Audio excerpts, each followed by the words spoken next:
Ready start.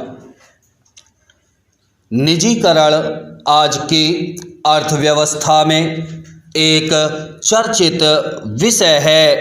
यह वह प्रक्रिया है जिसके अंतर्गत सरकारी स्वामित्व वाले उद्योग या संस्थान निजी कंपनियों को सौंप दिए जाते हैं। निजीकरण का उद्देश्य दक्षता बढ़ाना, प्रतिस्पर्धा को प्रोत्साहित करना और उपभोक्ताओं को बेहतर सेवाएं प्रदान करना होता है।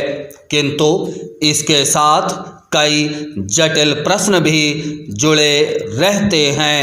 जब किसी सार्वजनिक कंपनी का नियंत्रण एक निजी उद्योग समूह को दिया जाता है तो संकेंद्रण की प्रवृत्ति बढ़ने लगती है।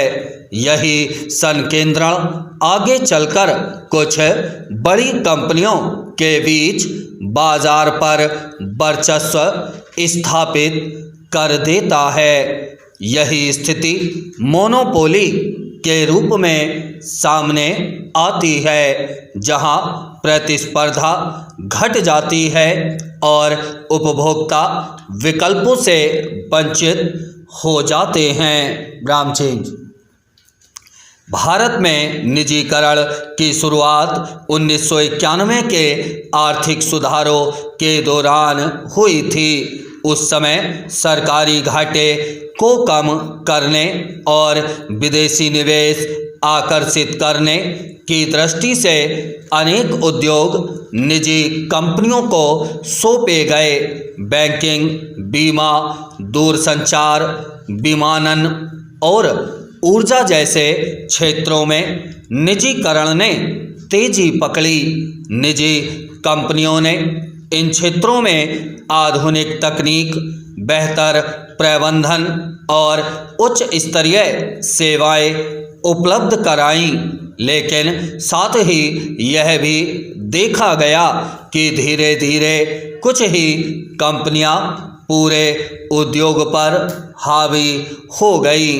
इस प्रकार संकेंद्रण की प्रवृत्ति बढ़ी और बाजार में मोनोपोली की आशंका उत्पन्न हुई। रामचंद्र।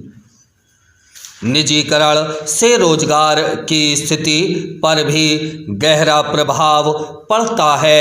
निजी कंपनी का मुख्य उद्देश्य लाभ कमाना होता है, इसलिए वह अक्सर लागत कम करने के लिए कर्मचारियों की संख्या घटा देती है। इसका असर श्रमिक वर्ग पर पड़ता है। सरकारी कंपनियों में जहां सुरक्षा और स्थायित्व अधिक होता था, वहीं निजी उद्योग में अनुबंध आधारित नियुक्तियां बढ़ जाती हैं। इसके परिणाम स्वरूप असुरक्षा और असमानता का वातावरण बनता है। हालांकि यह भी सत्य है कि कई कंपनियों ने निजीकरण के बाद उत्पादन क्षमता बढ़ाई और विदेशी बाजारों में अपनी पहचान बनाई।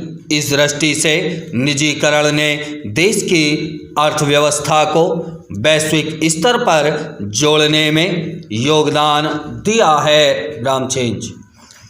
निजीकरण का एक महत्वपूर्ण पहलू यह है कि इससे सरकार को राजस्व की प्राप्ति होती है। सरकारी कंपनियों को निजी हाथों में बेचकर सरकार विकास कार्यों पर अधिक निवेश कर सकती है।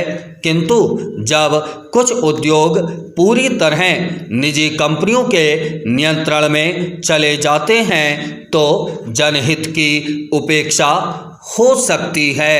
उदाहरण स्वरूप बिजली, पानी, शिक्षा और स्वास्थ्य जैसे क्षेत्रों में यदि मोनोपोली वाली निजी कंपनी हावी हो जाएं तो वह मनमाना शुल्क वसूल सकती हैं। इससे आम जनता पर आर्थिक बोझ बढ़ेगा इसलिए निजीकरण को संतुलित और नियंत्रित ढंग से लागू करना आवश्यक है।